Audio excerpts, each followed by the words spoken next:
Bonjour à tous, ça y est, la fonctionnalité que vous avez été très nombreux à demander est disponible. Vous avez été plus de 80% à voter pour cette fonctionnalité-là dans le sondage qu'on avait fait. Ça revient à programmer une publication. Voilà, pour pouvoir préparer un peu vos posts de la semaine et partir en vacances ou partir en retraite sans avoir à vous poser la question de est-ce que j'ai pensé à publier sur Au Clocher. Alors comment on fait ça? C'est très simple, on vous montre directement. Dans l'onglet Gestion du fil d'actualité, vous allez retrouver une nouvelle catégorie, c'est donc les postes programmés.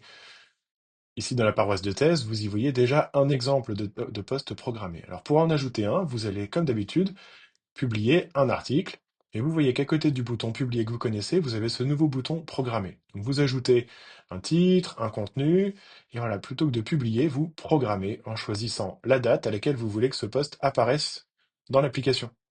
Choisissez la date et l'heure. Notez que ce sera toujours publié à l'heure ronde. Même si je choisis ici 16h15, le moment venu, ce sera publié à 16h00. Voilà, pour des soucis de simplicité. Vous pouvez toujours l'accepter ou l'archiver ou le mettre dans la corbeille, même après coup, d'accord?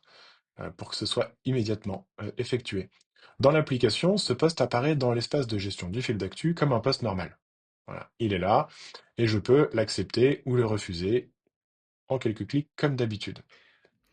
Alors, si vous voyez cette vidéo, c'est parce que vous vous êtes manifesté pour tester cette fonctionnalité en avant-première, c'est-à-dire avant qu'elle soit mise à disposition de tous les administrateurs sur Au Clocher. Donc, on compte sur vous pour deux choses. La première, c'est de surtout nous dire très vite si vous voyez des choses qui ne fonctionnent pas normalement, qu'on puisse les corriger. C'est un prototype, et donc il est possible qu'il y ait des petites choses qui dysfonctionnent à droite ou à gauche. Et la deuxième chose qu'on vous demande, c'est peut-être qu'il va y avoir des choses qui vont fonctionner techniquement comme prévu, mais qui pour vous sont pas très claires, qui auraient peut-être dû être pensées différemment, ou qui, voilà, qui nécessitent quelques ajustements dans l'expérience utilisateur, comme on dit. Eh bien, pour ça également, on vous demande de nous faire part de vos retours pour qu'on puisse discerner sur ce qui doit être fait et comment ça doit être fait avant de mettre à disposition tout ça au grand public. Merci beaucoup et puis j'espère à très bientôt. Au revoir.